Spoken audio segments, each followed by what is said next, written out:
तो दोस्तों पिछले कुछ सालों से देखा जा रहा है कि भारत अमेरिका एक दूसरे के काफी ज्यादा नजदीक आकर खड़े हो चुके हैं। इसके पीछे का कारण आप चाइना बता दीजिए या भारत की बढ़ती हुई ताकत बता दीजिए, जो कुछ भी हो, अमेरिका हर हाल में भारत के साथ एक बड़ी पार्टनरशिप चाहता है और जिसके तहत हम लोग पहले भी कई बार चर्चा कर चुके हैं कि अमेरिका हर हाल में चाहेगा कि अपने फाइटर जेट भारत को बेच दिए जाएं। अगर एक बार भारत और अमेरिका के बीच में फाइटर जेट को लेकर कोई डील हो जाती है, भले वो 36 या फिर 72 की संख्या के लिए ही हो, लेकिन ये बहुत महत्वपूर्ण मोड़ साबित होगा भारत और अमेरिका की रिलेशनशिप को लेकर, क्योंकि इसके बाद अमेरिका को कहीं ना कहीं वो ट्रस्ट आ जाएगा जिसे कि अमेरिका अपने किसी भी अलाई के ऊपर चाहता है। जी हाँ, फाइटर जेट खरीद लेना किसी देश से, ये आप दोनों देशों के बीच के अच्छे रिलेशनशिप को प्रदर्शित करता है। लेकिन यहाँ पर देखा गया है कि जब भी अमेरिका की तरफ से किसी भी तरह का कोई फाइटर जेट पुश किया गया है भारत को, तो भारत ने तत्काल उसका कोई ना कोई ऑप्शन ढूंढ निकाला है। हालांकि इसके पीछे गलती अमेरिका की भी है, क्योंकि अमेरिका हमें जिस टेक्नोलॉजी को देना चाहता है वो टेक्नोलॉजी हम नहीं चाहते, या तो वो हम लोग इस्तेमाल कर रहे हैं या फिर हम लोग निकट भविष्य में खुद ही अर्जित कर लेंगे। ऐसी परिस्थिति में अमेरिका के पास इस समय केवल एक ही टेक्नोलॉजी है जो अभी तक भारत के हाथ में नहीं है और आने में खैर वैसे ज्यादा समय है भी नहीं। मैं बात कर रहा हूँ 5th जनरेशन की स्टेल्थ टेक्नोलॉजी को लेकर। हम सभी जानते हैं कि भारत के पास ये अभी नहीं है, लेकिन ये हमेशा भारत के पास नहीं रहेगी ऐसा कोई सिनारियो दिखाई नहीं देता, क्योंकि हम खुद भी हमारा 5.5 जनरेशन का MK तैयार कर रहे हैं और काफी जल्दी आने वाले कुछ ही सालों में हम उसके बड़े ऑपरेटर भी होंगे। ऐसी परिस्थिति में अमेरिका के पास कोई मौका नहीं बाकी रहेगा जिससे कि वो हमें किसी भी तरह का कोई फाइटर जेट बेच दे। इस वजह से अब अमेरिका को भी काफी ज्यादा जल्दी यहाँ पर सूझ रही है। अभी एरो इंडिया 2023 जो शुरू हुआ है, इससे पहले ही हम लोगों ने डिस्कशन किया कि अमेरिका की तरफ से पहली बार F-35 को भी यहाँ पर भेजा जा रहा है। अब हम सभी लोग जानते हैं कि S-400 खरीद लेने के बाद इस तरह के कयास लगाए जा रहे थे कि भारत को अब कभी भी F-35 जैसा उन्नत प्लेटफॉर्म अमेरिका कभी भी प्रोवाइड नहीं करा सकता।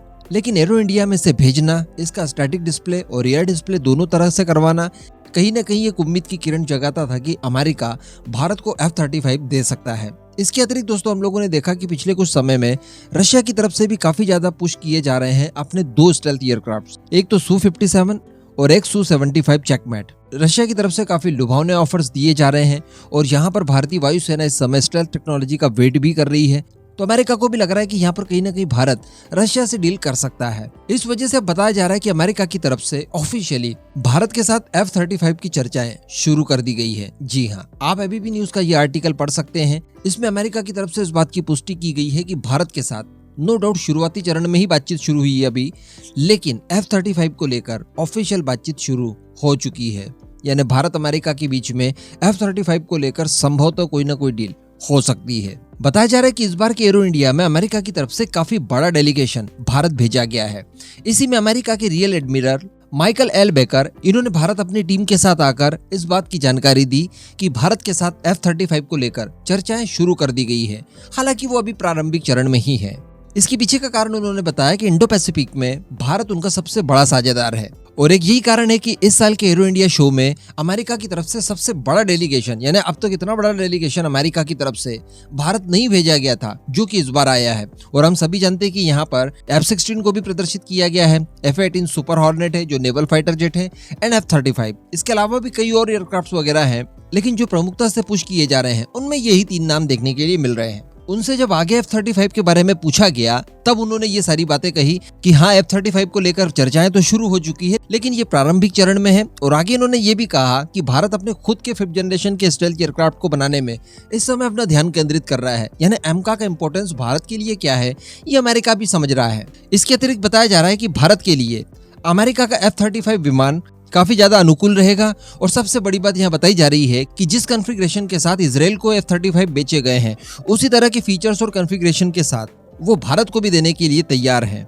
साथ ही बेकर की तरफ से ये भी कहा गया है कि मेक इन इंडिया कार्यक्रम को लेकर भी अमेरिका प्रतिबद्ध है और आत्मनिर्भर भारत को लेकर अमेरिका इसमें रुझान रखता है। तो कहने का मतलब F-35 अगर बड़ी मात्रा में भारत खरीदता है तो जो हमारी कंडीशंस हो सकती है कि लोकल मैन्युफैक्चरिंग इसकी की जाए, तो उसके लिए भी शायद अमेरिका की तरफ से ग्रीन सिग्नल यहाँ पर दिया जा रहा है।